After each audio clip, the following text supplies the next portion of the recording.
Allô Chacal, comment ça va? Ouais, il y a Dani Arras qui disent qu'il faudrait que tu présentes Ruffin là. Ruffin? Bah non, je peux pas, non, je suis en train de jouer au foot là. Il y a des priorités dans la vie. Oh, je suis désolé, mais ils ont dit que t'étais obligé, moi je suis les ordres. Putain, ils font chier. Bah je le fais à ma sauce.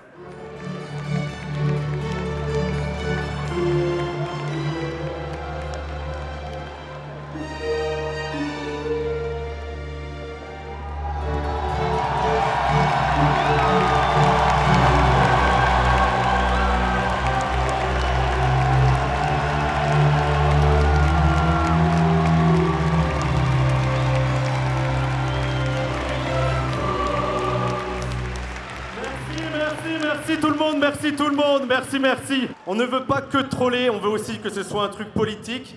Donc je voulais profiter de cet instant pour donner la parole à deux personnes. Tout d'abord Saad qui fait partie du festival Ciné-Palestine. Est-ce que vous pouvez l'applaudir s'il vous plaît?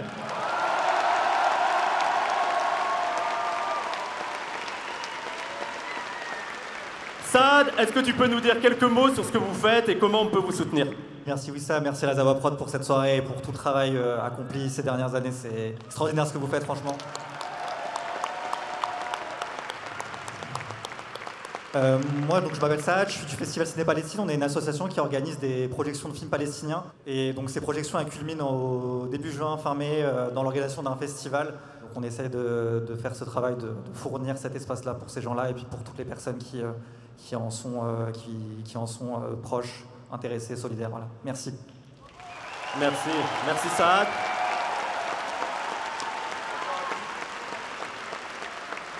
Alors je pense que vous le connaissez. Je vais poser une question à Samir.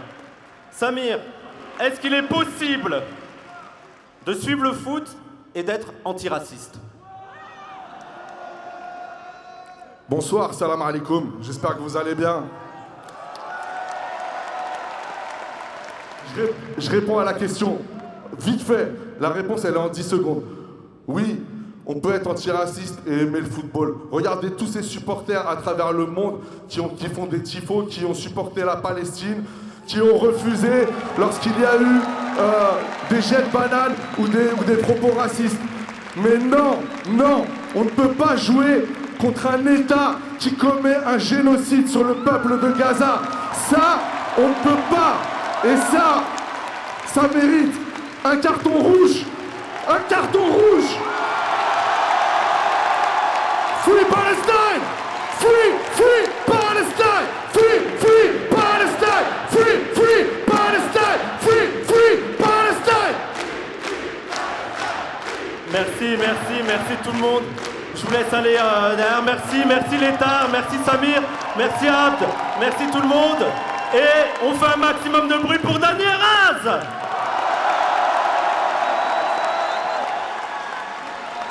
Allez, je vous entends pas, ils arrivent!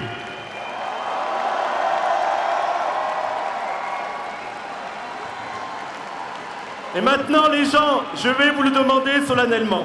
Là, je vais être très sérieux pendant quelques secondes. Vous avez vu, on a fait notre blague, on a trollé, on a émis notre critique politique. Maintenant, on va être fair play. Il y a un énorme courage pour venir ici, pour venir débattre, discuter de politique. Moi, je pense que c'est important qu'on ait ce moment-là. On n'arrête pas de faire des discours vers vous pour dire il faut qu'on débatte, il faut qu'on fasse de la critique. Donc, il y a un courage de venir ici, ok? Et je veux aussi qu'on montre qu'à Zawa, on sait accueillir les gens, ok? Donc, s'il vous plaît, des applaudissements pour François Ruffin! Applaudissements!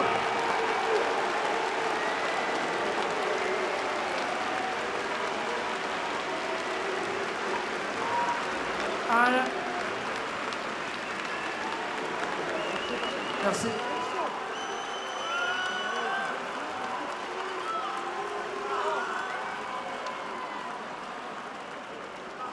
On a eu des cadeaux. Bon les gens, je vous sens remonter à blanc, mais on n'est pas ici pour faire un pugilat. Non mais ça me dérange pas. Mal à l'aise. Je sais que ça te dérange pas. Ça me dérange pas. Je veux dire, si je souhaitais passer un bon début de fête de Noël, je serais pas ici, tu vois. Je vais vous dire pourquoi je viens ici. Je viens ici d'abord pour soutenir des jeunes entrepreneurs.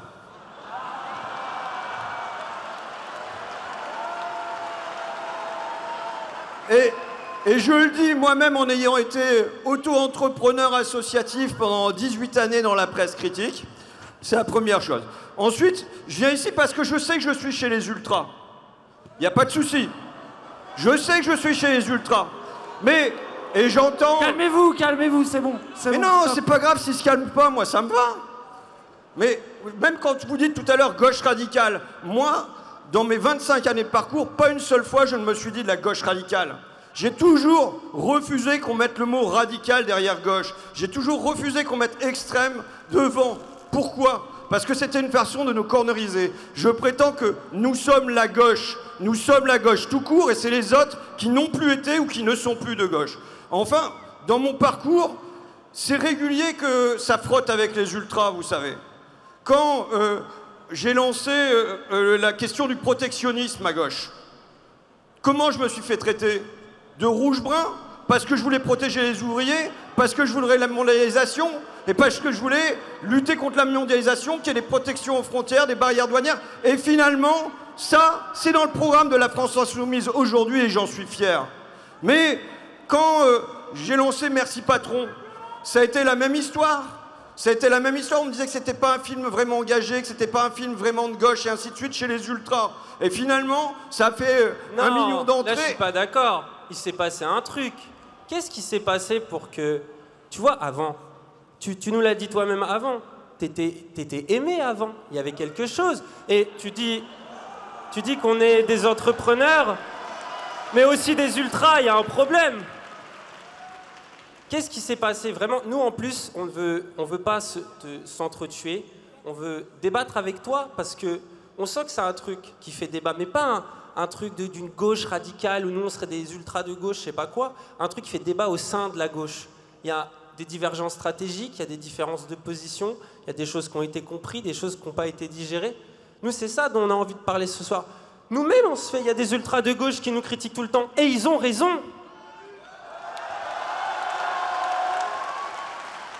Pour te dire, non, j'ai pas toujours été aimé.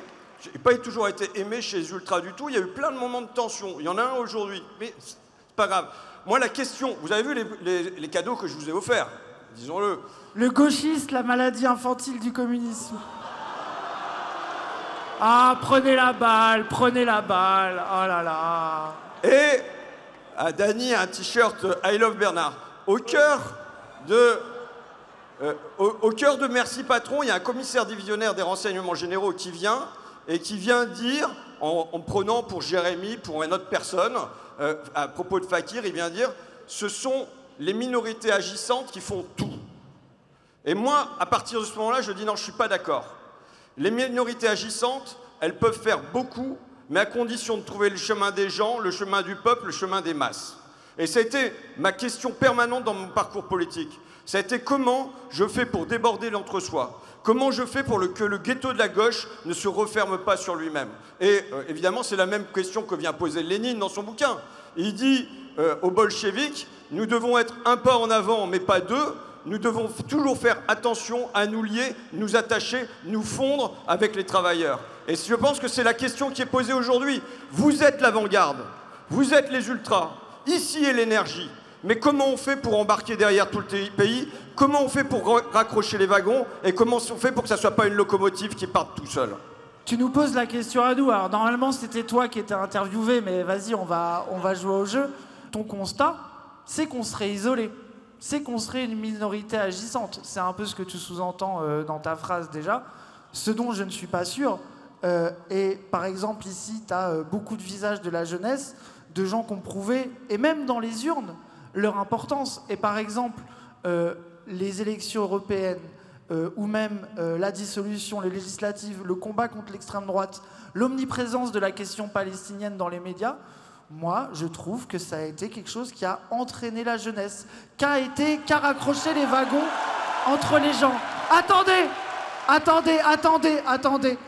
Et je ne dis pas que le peuple dans son entier soit forcément entraîné par la question palestinienne. Par contre, je ne pense pas que ça soit ça qui l'empêche de raccrocher le wagon.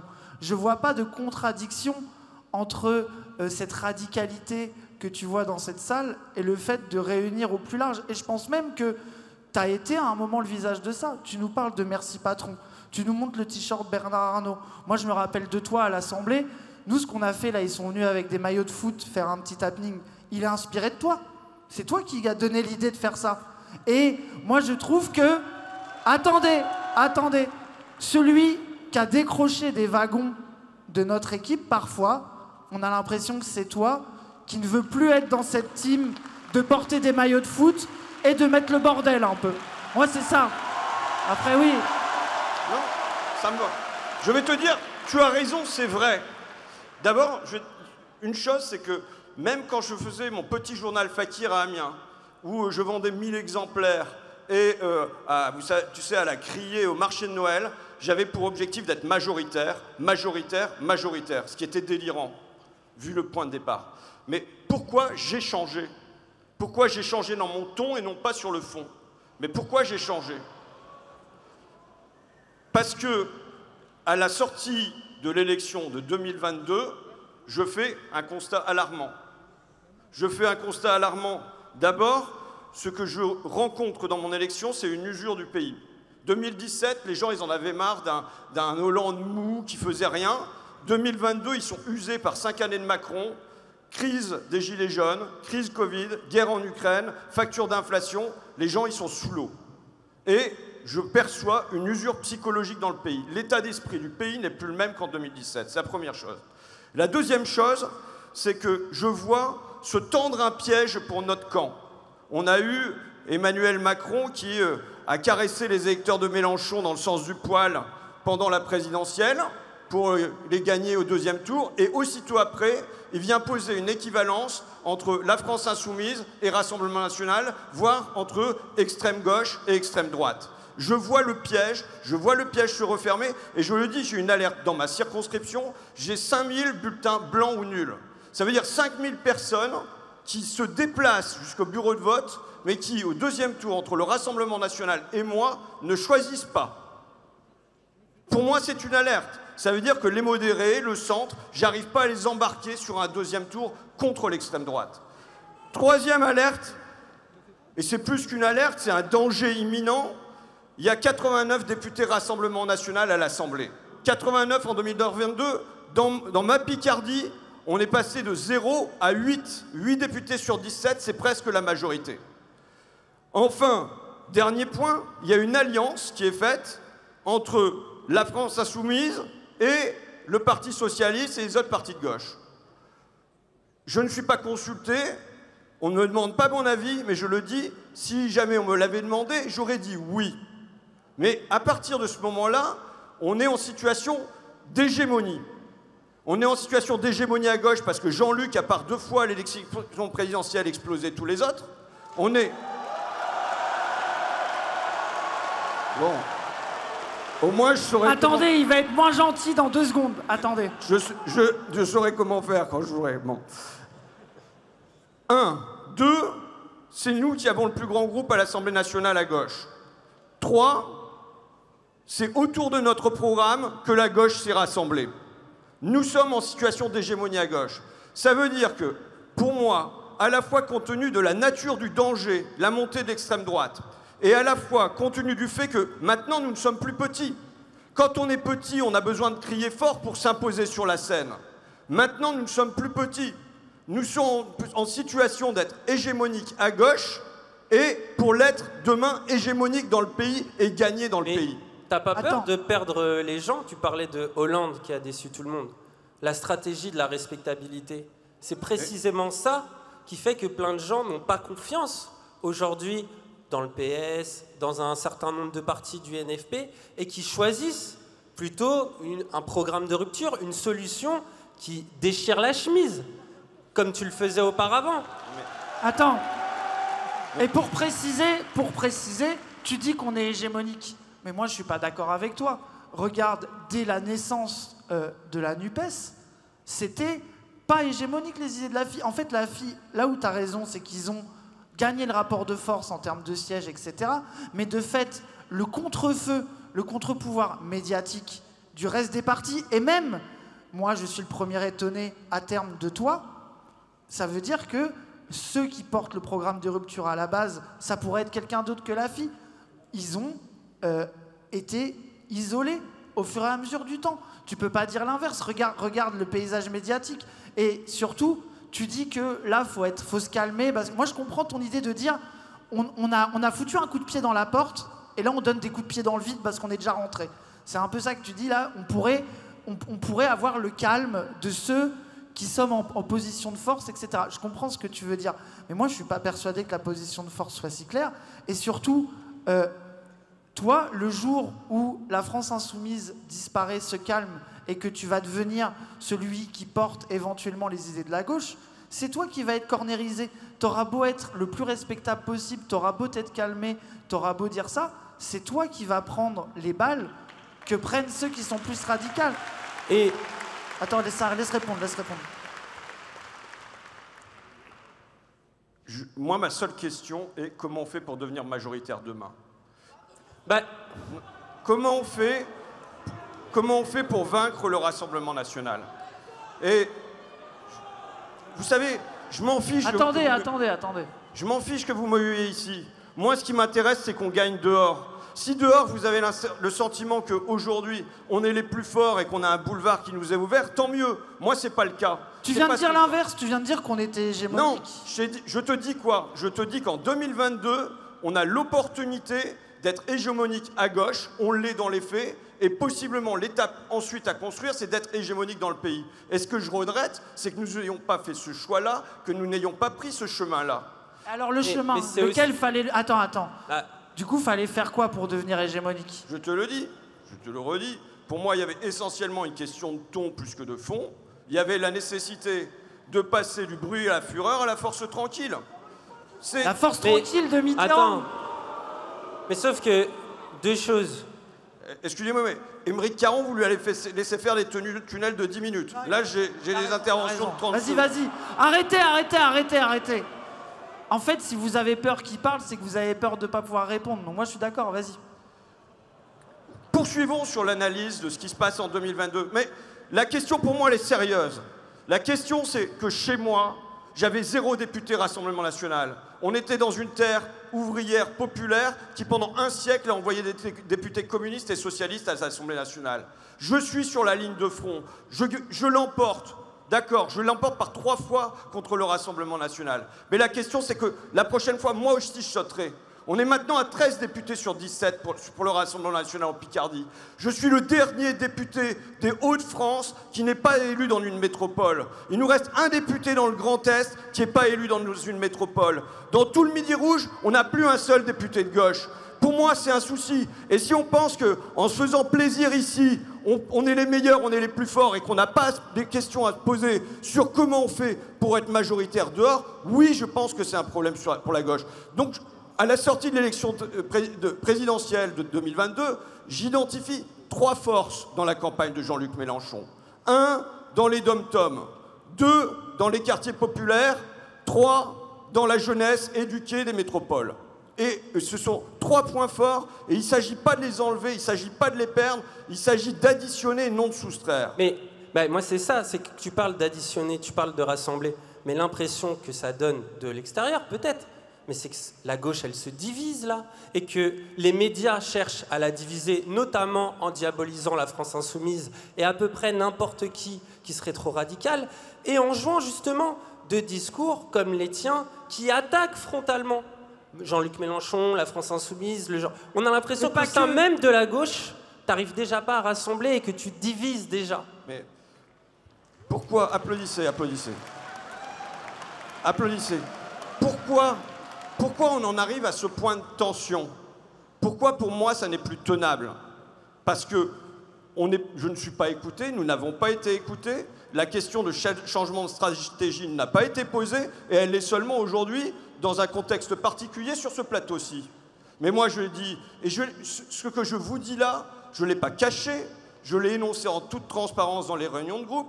Vous m'avez vu faire peut-être des amphis entiers consacrés à ces questions-là pendant 1h30. Je l'ai posé dans un petit livre qui était « Je vous écris du front de la Somme », qui n'était pas un livre agressif, mais qui posait des questions de stratégie. J'ai rebondi quand il y a eu le bouquin de Cagé et Piketty qui disait « Il nous faut reconquérir les campagnes populaires ».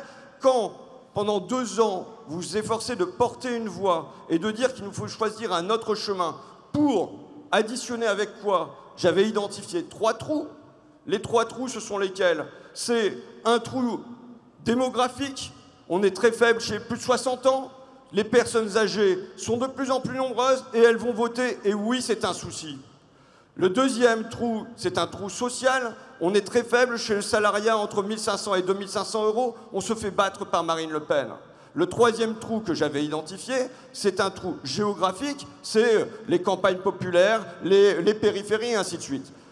Et comme première chose, ce n'est pas la seule piste que j'ai donnée pour dire qu'il fallait combler ces trous-là, mais la première chose que j'ai dite pour combler ces trous-là, c'est en effet, il nous faut un changement de ton. Et quand, à la place, on nous dit qu'il faut soit la violence de la parole, soit la radicalité, il ne s'agit pas de renoncer aux mesures sur le fond, mais je dis que sur le ton, ça ne passe pas dans le pays. Alors, ça c'est ton constat. Mais donc, tu rejoins quand même globalement le constat que font les médias et les alliés du Parti socialiste, soit. Très bien. Toi, t'en es à cette étape-là.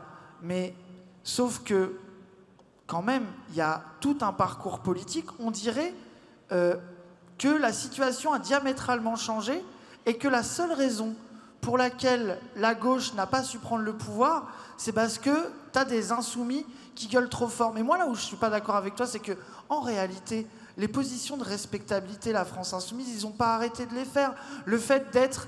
Ils étaient déjà 17... En plus, moi, ça m'énerve parce que j'ai l'impression de défendre la fille. C'est pas exactement ce que je voulais faire. Mais bon, bref, je vais prendre le rôle, on défend la fille, c'est comme ça. Mais ils n'ont pas arrêté de le faire, d'être là.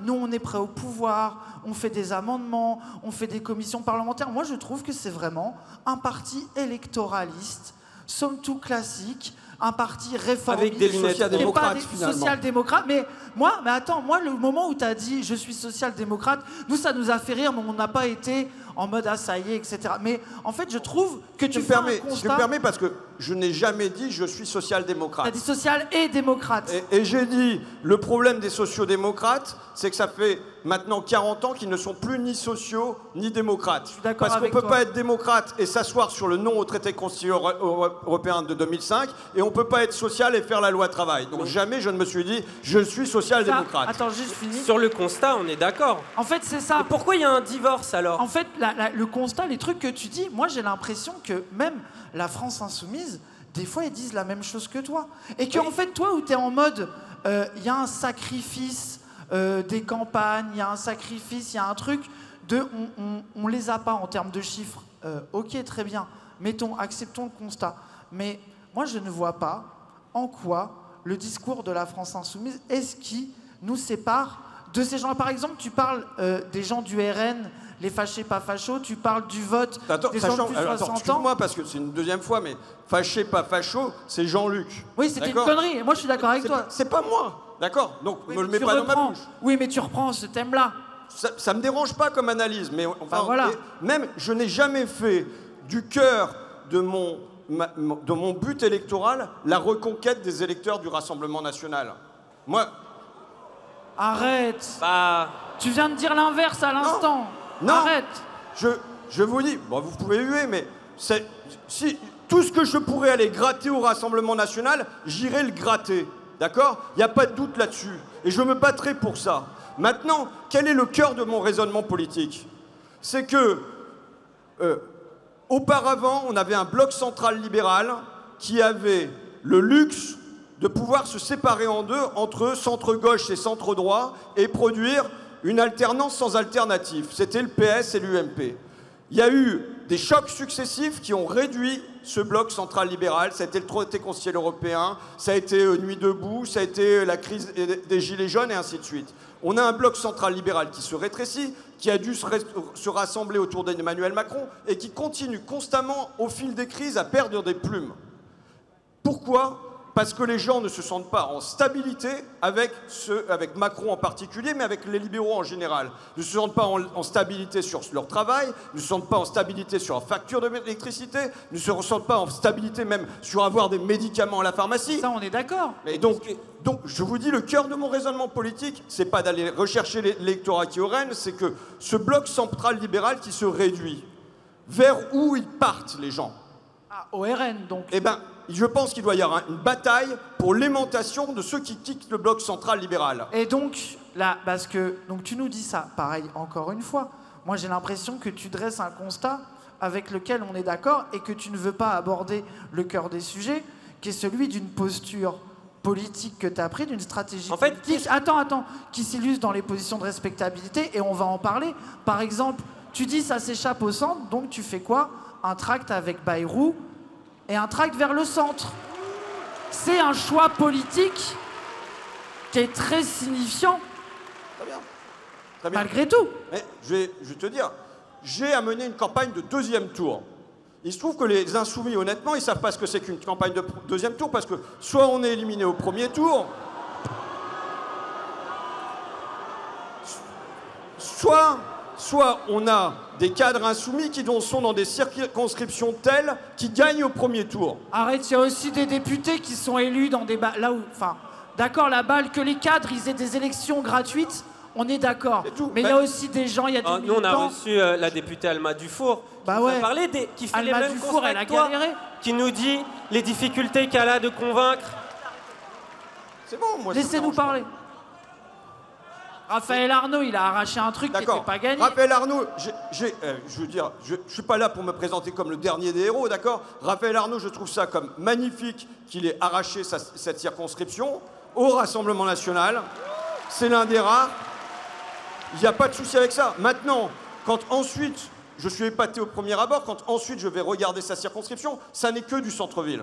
Ça n'est que Avignon même. D'accord, mais c'était pas gagné. Mais Arrête, c'était un... J'ai pas dit que c'était gagné. Vous me dites Bérou, je vous réponds sur Bérou. J'ai amené une bataille de deuxième tour, d'accord? Il se trouve que les choix qui ont été opérés de radicalité, de violence de la parole et ainsi de suite, ont fait fuir en gros l'électorat populaire des bourgs au premier tour. C'est quoi les choix radicaux que tu parles? Parce que c'est ça, en fait, moi je suis d'accord avec ton constat. Mais c'est quoi le reproche exactement? Comment on fait dans la crise des retraites pour se fâcher avec Philippe Martinez, Laurent Berger, avec les syndicats tout entiers? Pour moi, c'est un souci. C'est un souci quand dans le cœur d'un mouvement social, on a la principale force de gauche qui n'embraye pas, n'appuie pas, ne soutient pas, mais se divise avec les syndicats ouvriers et le principal syndicat ouvrier de combat. Mais quand derrière, on arrive même à fâcher avec Sophie Binet, oui, je considère que c'est un souci. Mais c'est ça qui fait que les gens ils veulent pas voter. Attends, tu parles des campagnes populaires, disons-le, c'est les blancs autour de toi qui n'ont pas voulu voter, c'est le divorce avec... Parce que moi, sur la position sur les syndicats, moi je trouve qu'il y a des trucs qui sont mal faits, je suis presque d'accord pour te rejoindre. Mais c'est vraiment ça le divorce avec les gens dont tu parles? Ils parlent vraiment de la réforme des retraites? C'est pas plutôt parce que par exemple, bon, tu es revenu dessus, mais sur tes positionnements sur la Palestine notamment, est-ce que tu penses que ça peut être un truc qui fait peur, ça, à cet électorat-là? Parce que le divorce, il est là. Si Mélenchon et la France Insoumise et des tas de gens, des militants, des associations, absolument tout le monde à gauche en ce moment, et c'est pas que les ultras de gauche, se font attaquer quand ils dénoncent le génocide à Gaza. C'est ça où ils se font traiter d'antisémites dans les médias. Ils se font diaboliser. Il y a cette mécanique-là. Et au lieu, toi, de t'en défendre, de faire bloc à ce moment-là, justement, en mode on va rassembler, on va justement essayer d'élargir, à ce moment-là, t'as foot. Foot, c'était pas au même moment. Mais tu vois que tu veux pas aller. On sait qu'il est là le cœur. Vous n'allez pas enchaîner les éditos là. Vas-y.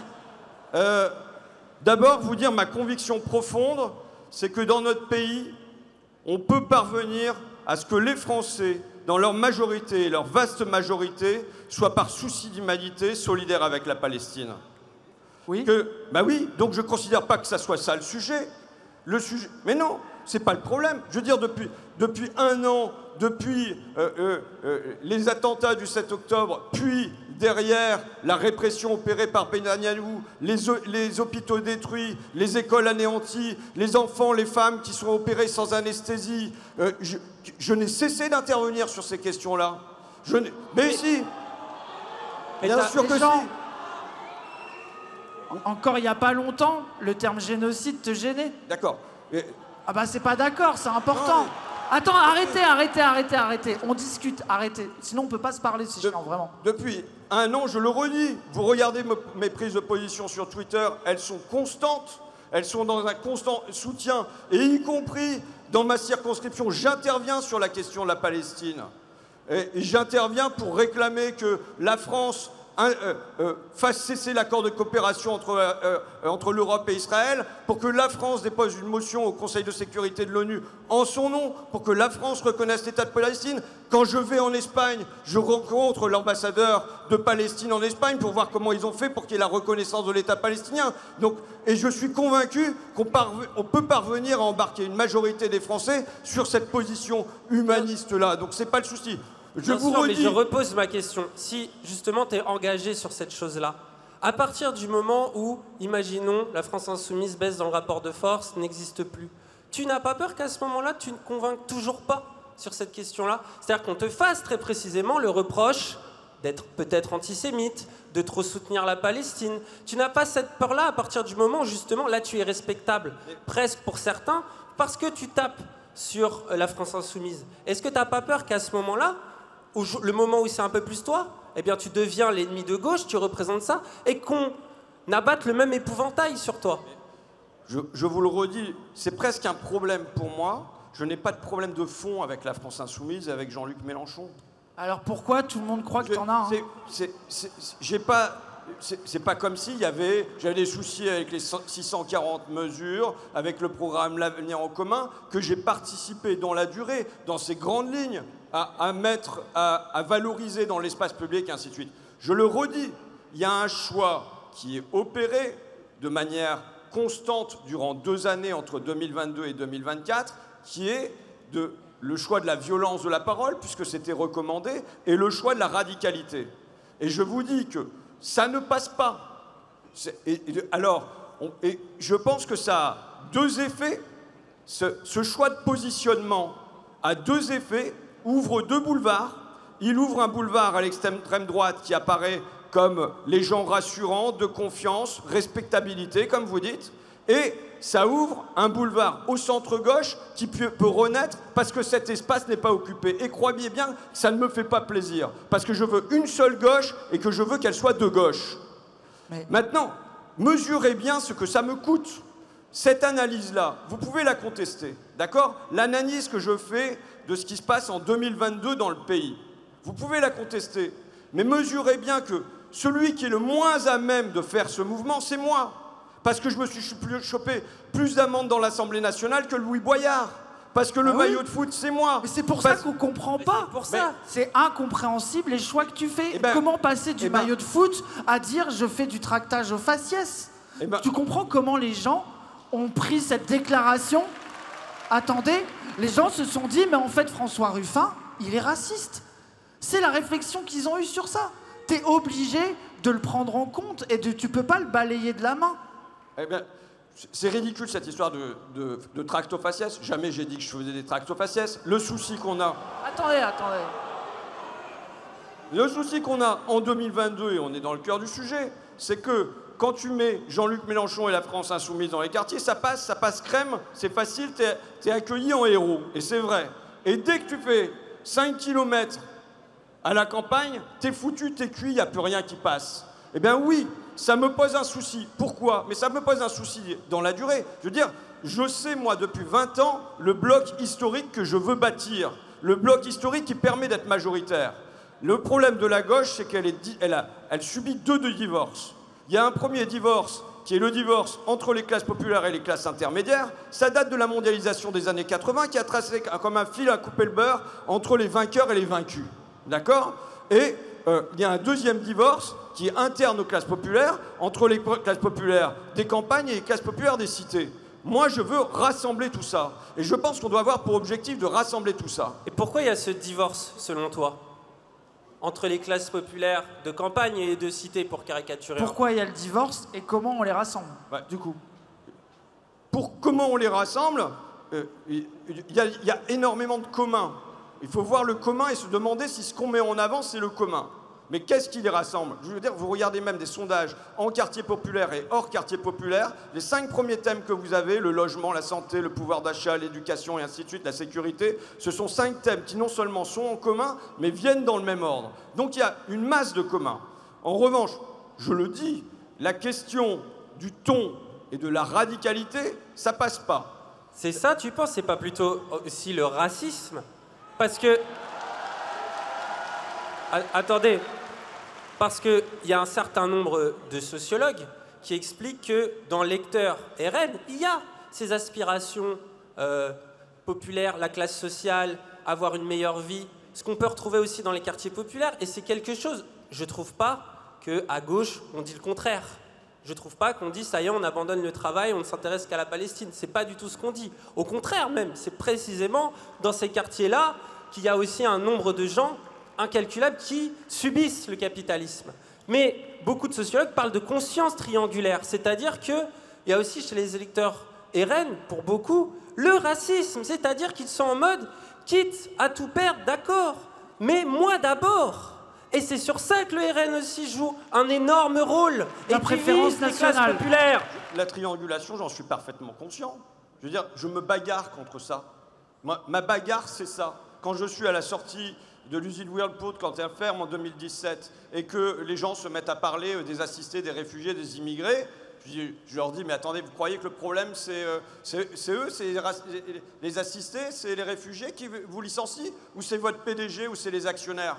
Et qu'est-ce que je fais? Je ramène un tract à l'usine Whirlpool qui montre d'une part la gueule de leur patron, Jeff Fettig, dont ils ignoraient jusqu'au nom, et je montre la baraque qu'il a à 5000 km de là aux États-Unis, avec 17 chambres, 8 salles de bain, un terrain de tennis couvert, un accès direct à la plage, et ainsi de suite. Pourquoi? Pour canaliser la colère, non pas vers le bas, mais pour la canaliser vers le haut. Et c'est ma bataille permanente que d'être amené à faire ça.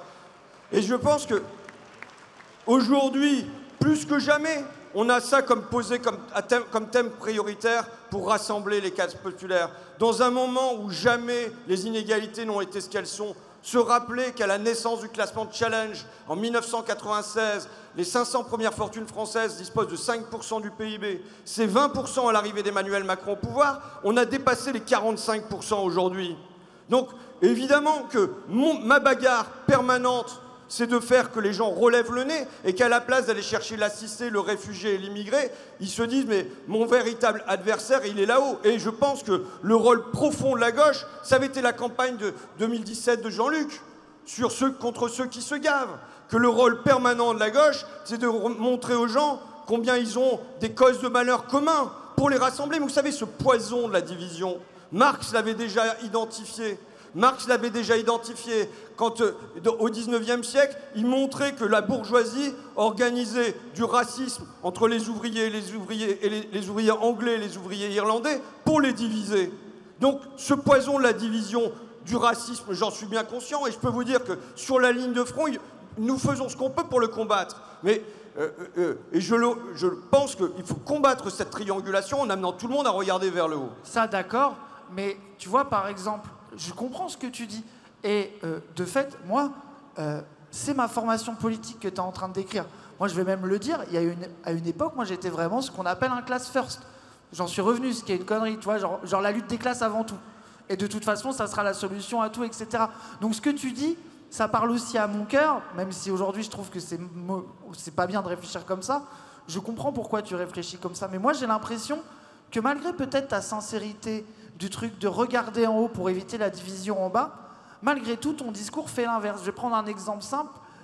Tes positions sur l'assistanat. Là, j'ai vu ton dernier film au boulot, qui par ailleurs a des moments qui sont magnifiques, où tu filmes des gens. Moi, c'est mes parents, c'est les gens avec qui j'ai grandi. Vraiment, c'est... Voilà, donc, je suis obligé de voir l'amour que tu as pour ces gens. Je le vois, je peux pas le nier. Mais en même temps, tu ne fais que montrer des gens qui travaillent et qui sont justement dans ce truc de la valeur travail. Et quand tu vois ce film, en réalité, je ne pense pas qu'il empêche à quelqu'un du Rassemblement national de regarder vers le bas l'assistanat. Il va juste se dire, comme Sarah Salman d'ailleurs, qui, comme tu dis dans le film, globalement est une raciste, eh ben, eux, ça va. Eux, c'est des travailleurs. Eux, ils continuent à travailler et c'est pas les petits assistés, c'est pas les mecs qui restent à la cité, qui vendent du shit, etc. machin. Et il y a un angle mort. Et on l'a vu dans l'opposition, juste fini, dans l'opposition avec Sandrine Rousseau, qui je trouve était un peu stérile, parce que l'éloge de la paresse, moi je trouve que c'est une position que je comprends pas, à laquelle toi, médiatiquement, ils ont opposé ton discours, qui est celui de la valeur travail. Ce discours-là, en dernière analyse, malgré toute ta sincérité, nourrit la rhétorique du Rassemblement national sur l'assistanat. Ou s'il ne le nourrit pas, au moins, il ne l'empêche pas d'exister. J'en suis persuadé. Alors, d'abord, pour moi, l'histoire du mouvement ouvrier, c'est l'histoire à la fois de la valeur du travail, de la fierté de gagner son pain à la sueur de son front, oui, mais alliée à la libération du travail, au congé maternité, au dimanche chômé, au samedi à l'anglaise, au congé payé, à la retraite à 60 ans. L'histoire du mouvement ouvrier, c'est pas l'un ou l'autre, c'est l'un et l'autre. C'est le lien entre les deux. Sur le fait de aujourd'hui de dire que les Français, tous les habitants de notre pays doivent pouvoir vivre de leur travail, bien en vivre et pas en survivre, et bien le vivre, et qu'on retrouve un travail qui n'envahit pas tous les temps de l'existence, mais qu'on puisse avoir des temps libérés de cette existence. Ensuite, 2022, en effet, dans la campagne électorale que je mène, la question de l'assistanat revient de manière récurrente. Les gens te parlent de ça tout le temps, c'est ça? Oui. Comment on fait? Moi, je dois dépasser ça. Je dois faire du judo avec ça, d'accord? Comment je fais? D'abord, la phrase qui revient tout le temps, c'est « nous, on a droit à rien ». D'accord? Nous, on travaille et on n'a droit à rien. On n'a pas le droit au chèque machin, on n'a pas le droit au bidule truc, on n'a pas le droit à la prime énergie et au machin. J'y réponds par des droits universels. J'y réponds en pensant que la gauche, quand elle s'est élevée et qu'elle a fait des chances grandes et belles, ça n'a pas été des droits sous condition, ça a été des droits qui ont été donnés à tout le monde. Pas de manière égale, mais qui ont été donnés à tout le monde. On a fait l'école, on l'a fait l'école pour tous. On a fait l'école pour les ouvriers, on l'a fait l'école pour les enfants de Bernard Arnault. On a fait l'hôpital pour tous. On a fait l'hôpital pour les enfants d'ouvriers et pour les enfants de Bernard Arnault. Et donc je pense que la manière dont je sors de ça, c'est en prenant en effet des droits qui sont universels et non pas des droits qui sont sous condition. Ça, c'est la première chose. Et la deuxième chose, c'est de voir que dans notre pays, il doit y avoir un droit au travail. Il est inscrit dans la Constitution, le droit au travail. Ma demande, c'est que le droit au travail il soit validé. Par ailleurs, quand vous dites que dans le film, il n'y a pas de personnes qui ne travaillent pas, c'est faux. Vous avez à l'entrée du secours populaire des gens qui ne travaillent pas quand il y a la... Oui, t'as raison. Oui, mais ils sont bénévoles. C'est pas le centre du film. Attends, reconnais que c'est pas le centre du film. Et vous avez des tas de gens qui expliquent comment ils ont été exclus du travail, comment ils en ont été malheureux, comment on les a brisés, et comment, c'est parce qu'il y a eu territoire zéro chômeur longue durée, qu'ils ont pu se réinscrire dans le travail. Moi, je vais donner un exemple deux exemples du film qui vont dans le sens de ce que Raz essaie d'expliquer. Je trouve qu'il faut prendre justement Sarah Salman, qui à un moment donné, tu lui montres, je crois c'est quand ça découpe des poissons à la chaîne. On voit ces gens-là en train de travailler et Sarah Salman, elle dit « Ah, avant, 2 ans de retraite en plus, je me disais « Oh, ils chipotent ». Et là, maintenant, je comprends. Moi-même, dans cette situation, j'en voudrais pas un jour de plus de découper du poisson à la chaîne. À ce moment-là, je trouve que ça marche. Tu démontres bien dans le film, elle comprend que « Ah oui, ça, faut que j'arrête ». Par contre, après, on la voit avec d'autres profils où elle dit « Bah, vous, c'est bien. Vous n'êtes pas comme des gars de la cité. Vous, au moins, vous travaillez. Vous, au moins, vous êtes dans le bénévolat. Vous essayez de vous en sortir. » Et elle est en mode, moi, je suis pour ça, puisque je suis pour le mérite. Et à la fin, tu dis, on retrouve la monstre, parce qu'elle s'est mise, du coup, à peut-être avoir un peu plus d'empathie au niveau de la retraite, des conditions de travail, de la difficulté que c'est au quotidien. Mais par contre, derrière, elle s'est dit, bah, elle déteste toujours, si ce n'est encore plus du coup, parce qu'elle est encore plus ancrée dans sa vision de la valeur travail, elle déteste encore plus les assistés, les immigrés, les dealers. Et tu le montres à la fin du film en disant « Ah, ça n'a pas marché, elle continue d'être un monstre. » Elle redevient Cruella, tu dis « Mais t'as raison, c'est pas pour dire que c'est de ta faute. C'est pas toi qui rends Sarah Salman raciste, mais de fait, la proposition que tu fais n'a pas servi à enlever de sa tête l'importance et la centralité de la question de l'assistanat et la question de la préférence nationale chez les gens qui pensent comme ça. Ça montre... c'est une illustration.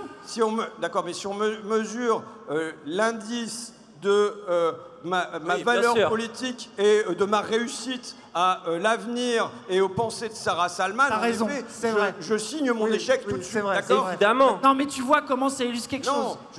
Après, moi, j'ai pas envie de faire de l'analyse cinématographique là, mais qu'est-ce qu'on fait avec Gilles Perret ? On part sur le fait de la mettre au boulot, c'est le titre, d'accord ? Et on voit qu'en effet, notamment quand on est à l'usine de poissons, elle bifurque parce qu'elle dit oui, vous travaillez, mais il y a tous les assistés. Et là, on voit que dans la salle de l'usine de poissons, elle fait 100% des voix, que les gens sont d'accord avec elle, hein, parce que c'est comme ça que ça se passe. Nous, qu'est-ce qu'on fait là ? On décide de déminer ça. Comment on démine ça ? En allant, au secours populaire et tourner des scènes au secours populaire avec des bénévoles, et 2, en allant au territoire zéro chômeur longue durée, qui montre que les gens qui ont été virés du travail, qui sont pas bien, qu'on a broyé, c'est pas leur choix, on leur a imposé ça. Et quand on va avec les jeunes de la cité, moi je pense que Mohamed, dans la cité, il a une phrase qu'on doit encadrer et mettre en grand sur tous nos frigos et jamais oublier. Donc c'est le gars qui pose de la fibre à Grigny et qui dit, bah voilà, on a fait des tas de petits boulots avec mon pote, on a porté de la nourriture pour chat, on a été servir dans des banquets, on a fait tout ça, on a des missions de 2 jours.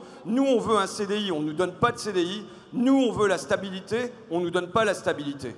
Je pense que cette phrase-là, que prononce Mohamed à Grigny, elle est clé pour la gauche d'aujourd'hui.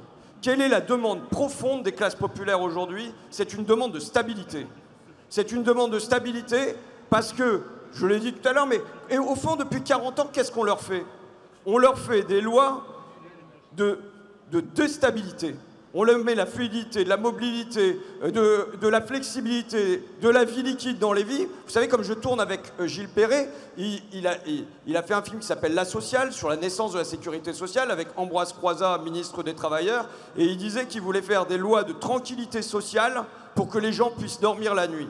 Ça fait 40 ans qu'on fait des lois d'intranquillité sociale qui empêchent les gens de dormir la nuit. Et je pense que la demande de Mohamed est une demande clé de ce qu'on doit réussir à rétablir dans les classes populaires. Et qu'en fond, on a installé depuis 40 ans l'angoisse au cœur des classes populaires. L'angoisse pour les gens de qu'est-ce qu'ils vont devenir, mais sans doute encore davantage, l'angoisse de que vont devenir leurs enfants. Et je pense que la gauche qui gagnera demain, c'est la gauche qui répondra à cette demande de stabilité. Évidemment, c'est difficile. Une demande de stabilité dans un monde qui est, lui, changeant. Mais je pense qu'il y a profondément cette demande-là. Vous savez, même le mot statut. Pouvoir avoir un statut, ça veut dire pouvoir s'asseoir dans la société. Ben, je pense qu'il y a une demande profonde d'avoir un statut et de pouvoir s'asseoir dans la société. Encore une fois, on est d'accord. C'est ça, moi, je pense, le truc que je n'arrive pas à réconcilier par rapport à toi, c'est que je suis d'accord avec les constats, avec ce que tu dis. Qui ne serait pas d'accord ? Mais en même temps, tu ne résous pas le problème de la question de la montée du Rassemblement national en faisant ça. Je suis désolé, ce que tu dis, la gauche l'a toujours dit. Je ne suis pas d'accord avec toi. On dirait, et c'est pas un reproche, tu le portes ce combat-là. La question économique, la question sociale, tout ce que tu dis, tu le portes. C'est pas pour dire que tu le portes pas ou que tu le portes mal. C'est pour dire que c'est fait. Et je dis pas qu'il faut arrêter de le faire, mais de fait, ça ne suffit pas. Et quand tu parles de la France insoumise, je suis désolé, tu peux leur reprocher ce que tu veux. Moi, je comprends les problèmes démocratiques, mais ça, ils le portent, ce n'est pas vrai. De fait, ça ne suffit pas. Il y a une partie des classes populaires pour qui la préférence nationale vient en premier. Et ce que tu dis ne suffit pas. Et là où je te rejoins, c'est que la France insoumise n'a pas trouvé quelque chose qui suffise pour les convaincre. Je suis pas en train de dire que eux, ils vont ramener ces gens-là. Et même moi, je suis presque en demande. Je suis orphelin d'un discours qui me paraisse efficace sur la question de, on va dire ça comme ça, de la déradicalisation, de comment les gens, ils arrêtent de s'enfuir au RN. On avait envie que tu le portes avec eux. Faites un édito à la fois, comme ça on s'en d'accord. Non, mais justement, je dis juste qu'on avait envie que tu portes ça avec eux. On t'aimait pour ça. Pendant 2 ans, je le redis, j'ai tout fait pour additionner et non pas pour soustraire, pour poser ce débat-là, pour poser la question de comment on fait pour ajouter. Est-ce qu'on partage le constat qu'aujourd'hui on a des trous, qu'on a un trou démographique, un trou social, un trou géographique ? Est-ce que ce constat-là est partagé ou pas ? Premièrement. Il y a eu du déni. Non, c'est pas un souci, il n'y a pas de problème. Ensuite, est-ce qu'on veut les combler, ces trous? Est-ce qu'on le veut vraiment ou est-ce qu'on veut faire semblant? Ou est-ce qu'on considère qu'on se concentre sur la jeunesse et les quartiers populaires, que le reste, on laisse tomber, c'est perdre son temps? Est-ce qu'on considère que finalement les terres qui aujourd'hui votent Rassemblement National, ce sont des terres qui n'ont jamais adhéré à la République et à la démocratie, ou qu'au contraire, il n'y a pas d'essence à ça, mais qu'il y a un combat à mener sur ces terres-là? La réponse m'a été apportée. Il y a eu un choix qui a été fait. Et je le déplore parce que moi je pense qu'on peut encore gagner, que si on veut être majoritaire demain, on n'arrivera pas à le faire sans toutes les classes populaires et avec seulement un bout des classes populaires. Sur la question du racisme, sur la question du racisme, dans la durée, le racisme diminue dans la société française. Vincent Tibéri l'a montré dans son bouquin. Dans la longue durée, et même sur les dernières années, on a une diminution du racisme. Et moi, je peux vous dire que, par souvenir de comparaison de ce qui se passait dans les années 80 ou de ce qui se dit aujourd'hui, il y a un fossé entre les deux. Et tant mieux. Ça ne veut pas dire qu'on est au bout du chemin. Mais en tout cas, il n'y a pas de lien de corrélation entre la montée du racisme et la montée du vote Rassemblement National. Ça veut dire qu'il y a d'autres causes à ça. Et les autres causes à ça, oui, je le dis, pour moi, la question centrale a été celle de la déstabilisation des classes populaires, dans les quartiers comme dans les campagnes, par le choc de la mondialisation, qu'on a... tu dis la gauche a toujours combattu ça. C'est pas vrai. On a eu une gauche qui, pendant 30 ans, a accompagné ça. Absolument. Ah oui, d'accord. Mais oui, d'accord. Mais absolument, mais justement, c'est parce qu'il y a une gauche qui, pendant longtemps, a accompagné ça, qu'aujourd'hui, les gens... Enfin, parce que tu parles et on les connaît, les gens qui sont en mode... Ah, il y a des assistés, tous ces discours qu'on entend là dans les classes pop. Mais moi, ce que j'ai beaucoup aussi entendu, mais c'est tous des pourris. Hollande, il nous a trahis. Tu le disais toi-même tout à l'heure, en 2017, il y a eu une rupture à cause de ça.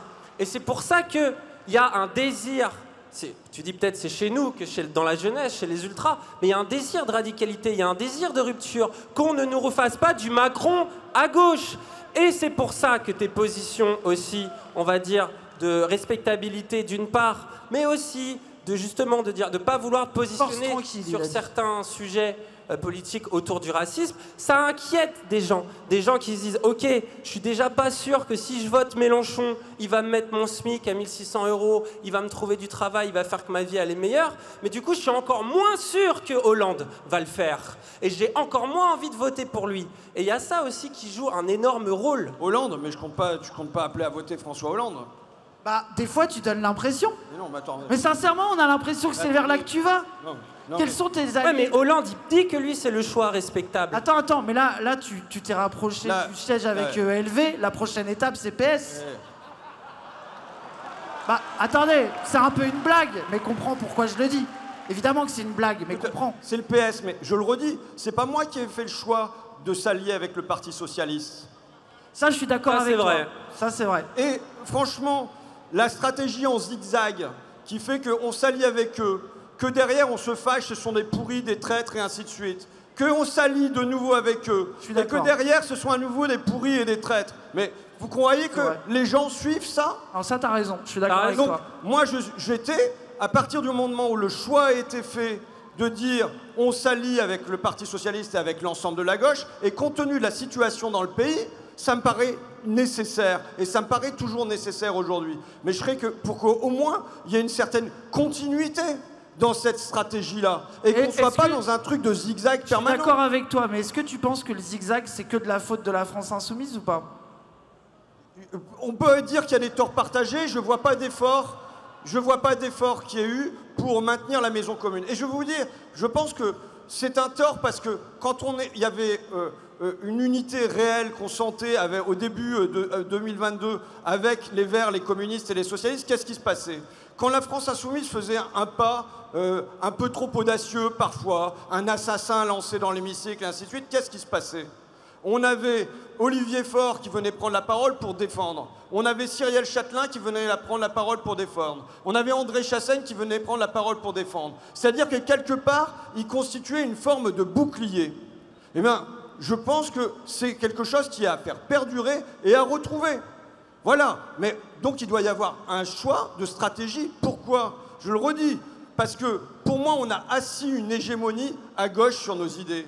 La question du protectionnisme, que j'abordais tout à l'heure, non seulement on l'a remportée à l'intérieur de la France insoumise, mais désormais elle fait consensus à gauche. Le fait qu'il faille indexer les salaires sur l'inflation, ça fait consensus. Le fait qu'il faille taxer les riches, ça fait consensus. Le fait qu'il faille le changement de genre, et on pourra en parler si vous voulez, que ça passe par l'état civil et plus que ça passe par les tribunaux, ça fait consensus. Donc en fait, vous avez un consensus qui est là sur le fond, et je le redis, il y a un gros problème sur le ton.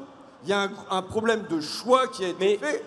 Tu sens pas qu'il y a un ras-le-bol populaire contre les médias, contre Macron, contre tout le gouvernement, toutes les manières qu'il y a classiques de faire de la politique qui justement menaient à l'UMPS, comme on disait un temps. Tu sens pas ce ras-le-bol-là? Je pense que c'est cette énergie-là que capte la France insoumise. Et après, pour autant, ils font ce qu'on attend d'un parti électoraliste. Ils font des alliances, ils font pas des choix fous, ils se disent pas on va pas aller avec le PS et du coup on fait qu'il y a 380 députés RN. Ils ne le font pas à ce moment-là. Ils ont un ton un peu gentil. Ils ont des petites lunettes rondes, ils sont tout mignons en vrai. C'est quand même pas, ils ont pas le couteau entre les dents. Non mais sérieusement. Non mais le choix a été fait, je vais pas le répéter 150 fois. Alors j'ai vu, vous avez vu, c'est bien parce que je dis des choses et finalement 1 ou 2 ans après, quand je suis sorti, ça change. Là, ils disent qu'ils veulent aller chercher de la respectabilité dans l'hémicycle et tout ça. Donc on verra si de fait ça change. Mais quand vous dites qu'il y a une montée de la colère dans le pays, elle est évidente. Il y a une montée du ressentiment qui est là. Est-ce que ça va basculer dans notre camp? J'en suis pas sûr. Mais excusez-moi, mais regardez les sondages. Regardez comment. Et je veux pas, moi, je suis pas venu là pour faire un show contre la France insoumise. Parce que je vous le dis, j'ai comme but que, comme on a un programme commun, on ait une candidature commune. Je le veux. Je pense qu'il y a une gauche. Il y a le temps où il y avait 2 gauches irréconciliables. Pour moi, c'était vrai en 2017. Il y avait 2 gauches irréconciliables. À la sortie de Hollande, le Valls n'était pas conciliable avec Mélenchon. C'était pas conciliable. Aujourd'hui, on a un programme commun qui doit pouvoir nous mener à une candidature commune. Et il n'y a pas... Là, on n'a plus 2 gauches irréconciliables. On a 2 gauches qui potentiellement ne veulent pas se réconcilier. Et je pense que c'est dangereux. Je pense que c'est dangereux pour le pays aujourd'hui. Moi, je vois ce que tu veux dire, mais... De fait, le programme commun, il a été imposé au forceps. La vérité, c'est que la France insoumise, eux, ils sont en mode, nous, notre programme, il est là, s'allie avec nous qui veut, mais tu ne peux pas nier que le Parti socialiste, ils n'appliqueront jamais ce programme. Enfin, je veux dire, tu crois vraiment qu'il y a eu... Attendez, mais on fait pas applaudir à chaque truc, ça va. Non, mais oui, sans déconner, c'est bon. Tu crois vraiment qu'il y a eu un retour du Parti socialiste à gauche et que là, au sein du Parti socialiste, il n'y a pas un jeu qui est en train de se jouer d'une division même interne au Parti socialiste entre ceux, parce que t'en as au PS qui disent ouais, vous vous êtes alliés avec LFI Hamas, vous êtes... Enfin, je veux dire, le constat que tu fais sur le problème de l'alliance, c'est ça. Moi, je pense que l'alliance, elle ne marche pas parce qu'il y a une partie de nos alliés qui ne veulent pas défendre ce programme. Et tu vois, là, ça, par exemple, la France insoumise, ils sont comme toi. Ils sont en mode, faut continuer à s'allier, etc. Nous, avec Dany, on trouve qu'avoir fait ressusciter le PS a été la plus grosse faute politique de Jean-Luc Mélenchon. Nous, c'est notre avis. Et toi, je me rappelle que tu disais plus jamais PS et qu'un jour, tu as dit que tu regrettais de le dire. Ce qui m'a beaucoup déçu. Non. Tu vois, donc vraiment... Genre, et toi, tu es en train de croire que là, les 640 mesures qu'ils ont reniées, ils en ont fait moins. Après, ils étaient là, on va faire 10 mesures. Il n'y a pas besoin de plus, on s'en fout. Et tu après, vois bien qu'ils mentent, ils sont pas redevenus de gauche. Et à la fin de la fin, moi, je t'entends dire, bah, même si on prend 5%, c'est déjà ça. Et là, je suis refrappé dans le petit abstentionniste nul que j'étais à l'époque, qui est en mode, ah bah voilà, il va encore me douiller. Je voulais un SMIC à 1006, c'est déjà pas grand-chose. La retraite à 60 ans, c'est déjà pas assez. On en parlait avec Émeric Caron tout à l'heure. Et là, en fait, j'ai encore quelqu'un qui me dit non, mais peut-être t'auras 20 € si on s'allie avec tout le monde. Et là, je suis en mode ah bah d'accord. Et je comprends que des gens se disent bah il me reste que Marine en fait. Franchement, si vous regardez, je suis désolé, je ne suis pas venu pour faire de l'anti-FI, mais quand vous dites qu'il y a de la colère dans le pays, si jamais le fait d'être maximaliste sur la radicalité et tout ça faisait rapporter de la popularité dans le pays, on n'en serait pas là avec les figures de la France insoumise. Bon, voilà. Bon. Moi, j'ai pas l'impression que ça soit maximaliste. Ensuite, ensuite, sur les 5%, pour te dire le raisonnement, d'accord? Le SMIC, tu l'augmentes. Maintenant, la question, je le dis, je suis attentif au trou social qu'on a entre 1500 et 2500 euros. Ça veut dire que si tu augmentes le SMIC, mais que les gens au-dessus, ils ne voient pas leur salaire augmenter, ils sont juste rattrapés par le SMIC et au fond, ils ont un sentiment de déclassement. Donc la question clé, c'est comment on augmente le SMIC, mais comment ça augmente au-dessus aussi. Et c'est pour ça que je dis, au moins, là je dis, il nous faut au moins maintenant, tout de suite, plus 7% pour tout le monde. Mais tu sais, si déjà la gauche demain, elle fait plus 7%, qu'il y a le SMIC qui est augmenté, qu'il y a vraiment qu'on revient sur abrogation de la retraite Macron, qu'on réussit des points clés comme cela, les gens, ils en seront déjà surpris. Ils en seront déjà stupéfaits, tellement ils n'ont plus confiance, mais aucune confiance dans les dirigeants politiques, et je ne m'exclus pas du lot. Donc la question aujourd'hui, c'est comment on peut changer au moins un peu la vie des gens. Et pour ça, il faut avoir une majorité. Pour ça, il faut gagner. Maintenant, pourquoi pendant la loi travail, donc c'est en 2016, je dis nous ne voterons plus. Nous ne voterons plus jamais PS. Pourquoi je le dis à ce moment-là? Parce qu'on a un PS qui est dominant, c'est lui qui est hégémonique, c'est lui qui est dans la locomotive. En 2022, qu'est-ce qu'on a? On a un PS qui est dans les wagons et on a une France insoumise qui, elle, est dans la locomotive et dirige le truc. Donc évidemment, elle peut choisir le chemin vers où elle entraîne ou vers où elle entraîne tout le monde. La situation aujourd'hui, elle est sans doute redevenue différente parce que, compte tenu du positionnement où on a choisi d'aller dans la radicalité et non pas d'occuper tout l'espace, on a rouvert un espace au centre-gauche que je ne souhaite pas voir à occuper, d'accord? Que je ne souhaite pas voir occupé par un retour de François Hollande et compagnie. Et il n'y a pas d'ambiguïté à ce sujet. Mais du coup, moi, je pense que de toute façon, on va commencer à arriver vers la fin du truc. Je pense qu'on a bien vu la différence qu'il y a. Mais la vérité, et tu le sais très bien, et c'est le truc auquel on tourne du pot, la radicalité, c'est la question palestinienne. C'est sur ça qu'il y a une division. Arrête. Tu vois bien. Le racisme, attends. élargir. Attends, je dis pas que c'est toi que ça dérange. Peut-être que toi, tu trouves que les positions radicales sur la Palestine de la France insoumise et le fait qu'ils ont été au combat là-dessus te convient. Mais de fait, dans les médias, au Parti socialiste, chez tous nos alliés de la gauche et chez nos adversaires, le moment où l'anti-France insoumise et le moment où la France insoumise, il y a eu une accélération de sa diabolisation, c'est au moment du conflit, c'est au moment où Gaza se faisait bombarder, attaquer, et où ils ont été les plus, on va dire, énervés, et où ils l'ont défendu. Tu sais que c'est ça la question qui a posé problème.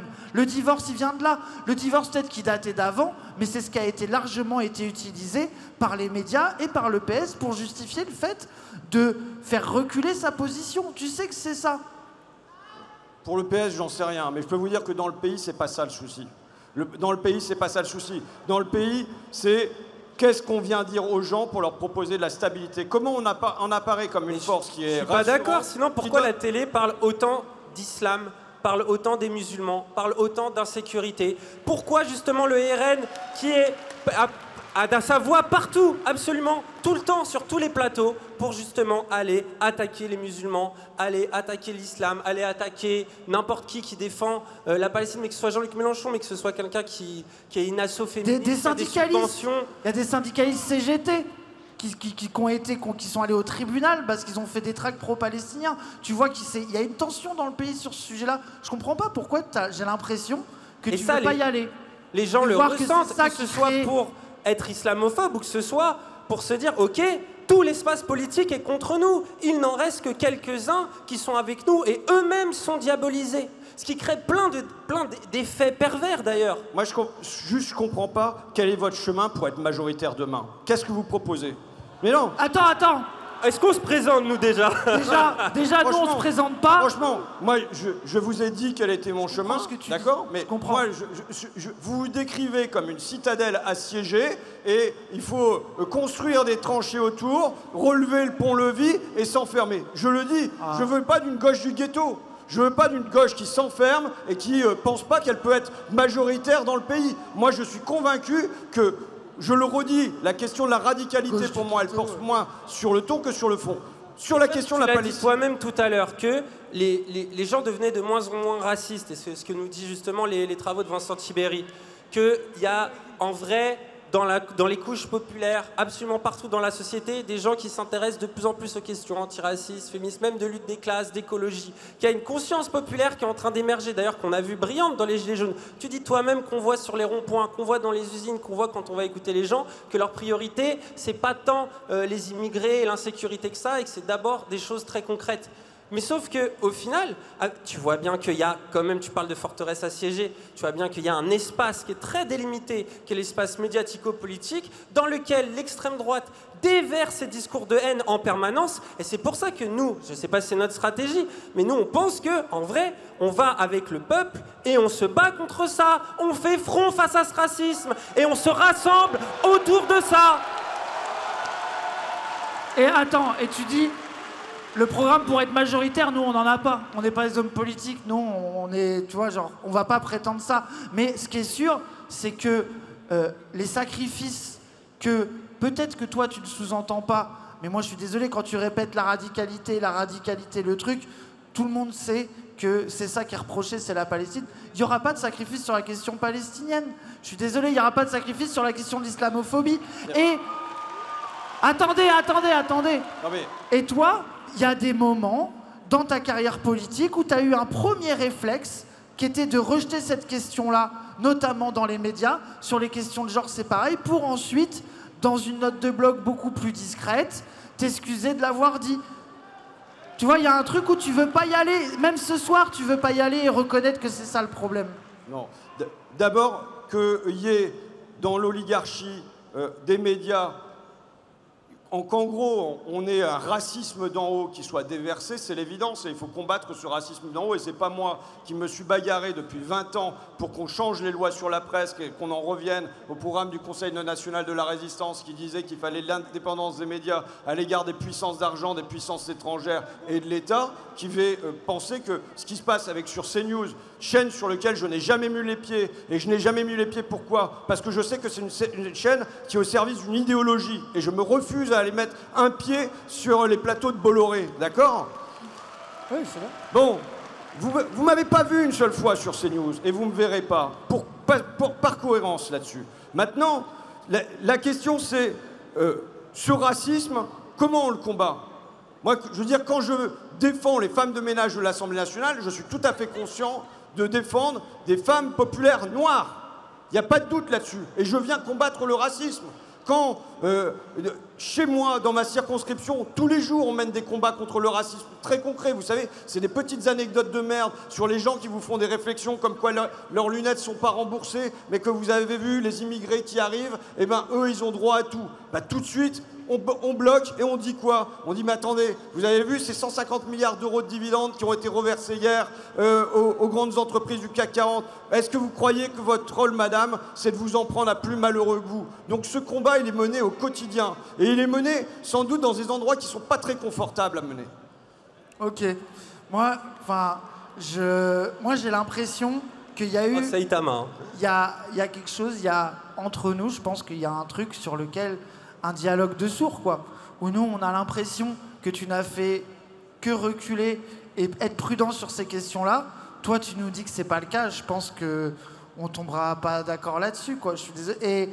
Et de fait, enfin, peut-être pour finir là-dessus, j'espère que tu nous as dit tout à l'heure, des fois je glisse. J'espère que t'as pas glissé ce soir. Moi, j'ai pas l'impression. On a discuté. Mais quand est-ce que tes premiers instincts, quand on te parle de racisme, quand on te parle d'islamophobie, quand on te parle de la Palestine, c'est toujours un peu de le rejeter, de dire qu'au final, là tu vois, tu m'as reparlé de la question du travail, tu m'as dit que défendre les femmes de chambre, c'était un combat antiraciste. Je suis d'accord avec toi, mais encore une fois, c'est toujours la réponse économique et on ne peut pas discuter avec toi de cette question-là. Pour toi, c'est un truc d'ultra. Moi, c'est ça la conclusion. J'ai l'impression qu'on ne peut pas discuter profondément avec toi du fait qu'il va falloir s'affronter sur la question du racisme, de l'islamophobie, qu'on ne va pas pouvoir se cacher derrière le petit doigt et se cacher derrière uniquement la réponse économique. Toi, pour toi, j'ai l'impression que c'est pas comme ça que tu vois la chose. Et je pense que c'est la grosse division qu'on a vue ce soir, quoi. Effectivement. Je ne sais pas si tu es d'accord avec ce constat, mais soyons d'accord pour être pas d'accord sur ça, peut-être. Qu'est-ce que tu en penses? Moi, j'ai la conviction profonde que avec un autre ton sur toutes les questions qui sont abordées, sur la question de la Palestine, sur la question du racisme, sur la question du féminisme, sur la question du genre, on peut emmener la majorité du pays, une vaste majorité du pays derrière nous. Que même les mentalités ont considérablement évolué ces dernières années et qu'en plus, quand il y a eu des points de blocage sur ces questions-là, je l'ai dit, le racisme est un racisme d'en haut, pour l'essentiel. Quand on est par exemple sur la manif pour tous, autre sujet, mais les cars qui sont envoyés pour la manif pour tous, ce sont des cars de bourgeois. Jamais moi j'ai eu des réflexions sur le fait qu'il y ait le mariage pour tous dans les classes populaires. Donc je pense qu'on a la possibilité aujourd'hui d'être majoritaire. Et je pense que c'est la question qui a vraiment à se poser. Comment on fait demain pour être majoritaire et pas se dire qu'on attend un miracle, qu'on attend de la magie pour que ça ne soit pas le Rassemblement national qui l'emporte. Alors du coup, moi je te réponds en simple électeur. Je vois un parti des gens qui progressent globalement dans les élections et je te vois toi qui descend, qui chute, qui va peut-être perdre. Et j'en suis triste, crois-moi, je suis hyper triste. Je veux absolument pas qu'il y ait un député du Rassemblement national à ta place parce que je pense que tu es important même pour ce que tu portes, même pour les contradictions que tu apportes. Mais c'est triste, quoi, parce que ta stratégie, finalement, je la trouve, elle me convient pas intellectuellement, je la trouve un peu vide, j'arrive pas à me projeter plus loin que ça. Et de l'autre côté, je vois qu'elle fonctionne pas tant que ça, alors que j'ai l'impression qu'il se passe autre chose, justement, à travers ces luttes-là, citoyennes et aussi électorales, qui sont portées aujourd'hui par des voix fortes, qui sont portées par des événements comme celui-ci. Voilà, non, mais je pense que on a compris la distinction et il est en mode, là les gars, il n'y a pas de campagnard dans cette salle. Je pense que c'est un peu ça qui se dit. Arrêtez, non, mais attends, je caricature. Mais je pense que t'as pas l'impression qu'on soit dans un élan majoritaire en faisant ça. Écoute, enfin, tu vois, j'ai l'impression qu'on parle pas de la même chose, quoi. Que nous, on croit au fait que on peut se battre sur ces questions-là et qu'on peut être radical. Moi, je vais citer quelqu'un, c'est Kazé, qui dit il y a un moment, sur ces trucs-là, c'est un crachat dans ta gueule, quoi. Et t'es obligé d'en passer par là. Et moi, les classes populaires, moi, j'ai passé ma vie à m'engueuler. J'ai passé ma vie à être conflictuel. Et moi, je trouve qu'à un moment donné, avoir l'occasion de dire, avoir l'occasion de confronter les gens et de pas juste essayer de les draguer sur autre chose en esquivant le sujet, ça changera rien. Mais je pense qu'on tourne un peu en rond, là. Qu'on a vu nos deux positions. Mais vas-y. Je suis désolé, mais j'évite pas le sujet. Et c'est tous les jours que j'évite pas le sujet. Et c'est tous les jours que je m'y confronte. Ensuite, ma chute, d'accord ? Peut-être que la prochaine fois, j'y passerai. Si la stratégie de la gauche est la même pour la prochaine fois, oui, j'y passerai. Parce que j'ai pas une circonscription confortable, d'accord ? Donc, et parce que si jamais j'arrive pas dans mon coin à allier les bourgs et les tours, en effet, je suis cuit. Et c'est difficile. Mais c'est très bien. Et c'est difficile. Et vous aurez un député du Rassemblement national à ma place. Et on ne le souhaite pas. On ne le souhaite pas. Oui. Maintenant, pour ce qui est de l'image nationale, je suis désolé. Mon image nationale, elle n'est pas mauvaise. Quand vous regardez les sondages d'opinion, je suis une des figures en tête de la gauche largement. Ouais, mais t'es la figure préférée des droitards. C'est comme Roussel. Arrêtez. Attendez. Arrêtez. Ce que je veux dire par là... Non mais attends, parce que là, il s'emballe. Mais ce que je veux dire par là, c'est que Roussel, on nous le sort tout le temps, l'homme de gauche préféré des gens de droite. T'as vu son score ? En fait, moi, tu votes pour l'original, pas pour la copie. Moi, Dominique de Villepin, c'est mon homme de droite préféré. Je vais pas aller voter pour lui. Je fais pas de confusion. Je fais pas de confusion entre popularité et élection, d'accord ? Et je ne mise pas, je n'indique pas mon avenir futur sur ces cotes-là. Maintenant, même à gauche, je fais partie des figures préférées des Français et de moi. Mais si, il a raison. Attendez, mais arrêtez. Les Français de gauche, c'est objectif, c'est dans les sondages. Et juste, Jean-Luc avait dit, faites-vous aimer. Et je pense que c'est un gros truc, faites-vous aimer. Oui, il faut se faire aimer ici, et peut-être que je ne suis pas aimé ici, d'accord ? Mais je le dis pour vous, je le dis pour la France Insoumise, je le dis pour nous tous. Et vous savez, quand j'ai mené ma première campagne en 2017, j'ai dit aux militants de chez moi, je vais devoir passer par-dessus vous. Parce que si vous allez voir les gens en parlant de libéralisme, d'ultracapitalisme, de précarisation et ainsi de suite, on est cuit. Les gens, ils ne veulent pas de ces mots-là. Donc, je le dis, moi j'ai pour objectif de me faire aimer ici. Pourquoi pas si je repars avec une cote de popularité supérieure à la sortie qu'à l'entrée, c'est pas gagné, je l'entends. Mais je pense que pour tous, pour vous, pour tous, attention à l'autre soi. Attention de ne pas croire que là où bout le chaudron, vous voyez, c'est la confusion que j'ai pas aimée qui était opérée pendant les grèves sur les retraites à la France Insoumise. C'est que on avait une confusion entre le cœur du chaudron. Je considère que le cœur du chaudron, il est ici. Il y a une formidable énergie. Maintenant, ma question, c'est vers quoi elle va être catalysée? Vers quoi elle va être canalisée? Est-ce qu'elle va être canalisée pour demain être majoritaire ou pour construire des bastions? Je pense que demain, on peut être majoritaire et on peut gagner. Vous voyez? Et on peut gagner, évidemment, avec la locomotive, avec l'énergie qui se trouve ici. Bah, espérons-le. Écoute. Est-ce que ça me va? Est-ce que tu voulais rajouter un dernier truc? Là, t'en as marre, non? On croirait, tu sais, l'accusé à la fin de son procès. Ah ouais. Ah mais le côté procès, ouais, un peu, mais... On lui donne le dernier mot. Mais d'ailleurs, à ce sujet, je dis, ok, si vous me considérez comme un traître... Allez, non, et non, on n'a pas utilisé ce mot. Pas vous, mais si on me... Mais, je veux dire, faisons attention. Moi, je vois les raids qui sont menés. Mais là, à force de mener des raids sur des personnalités, qui va rester? Il va nous rester les purs et les durs. Non, on veut pas ça. On veut pas les purs et les durs seulement. On veut trouver le chemin qui nous permet, je le dis, d'être majoritaire dans le pays. On veut gagner demain et pour gagner demain, il faut trouver le chemin de la majorité dans le pays et je suis sûr qu'il est trouvable. Et j'aurais aimé que tu l'accompagnes. J'aurais aimé que tu l'accompagnes. Voilà. Nous, on n'a pas l'impression que tu es un traître. On a l'impression qu'on est en train de te perdre de plus en plus. Voilà le constat. Après, bah, on se quitte là-dessus. Qu'est-ce que vous en pensez ? Et on va continuer à essayer d'être majoritaire, je te le garantis. Peut-être pas avec tes méthodes, et ben on verra bien qui gagnera. J'espère qu'au moins l'un de nous deux, ça serait bien que l'un des deux gagne, comme ça au moins on a un truc un peu mieux, quoi. Voilà. Ça marche. Allez.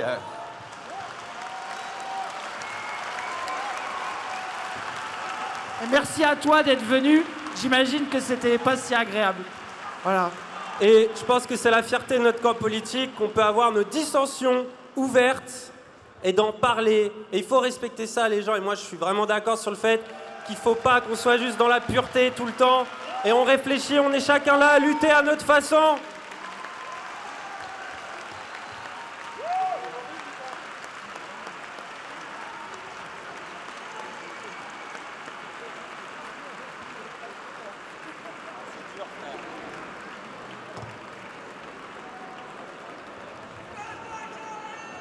Ouattata Kaé!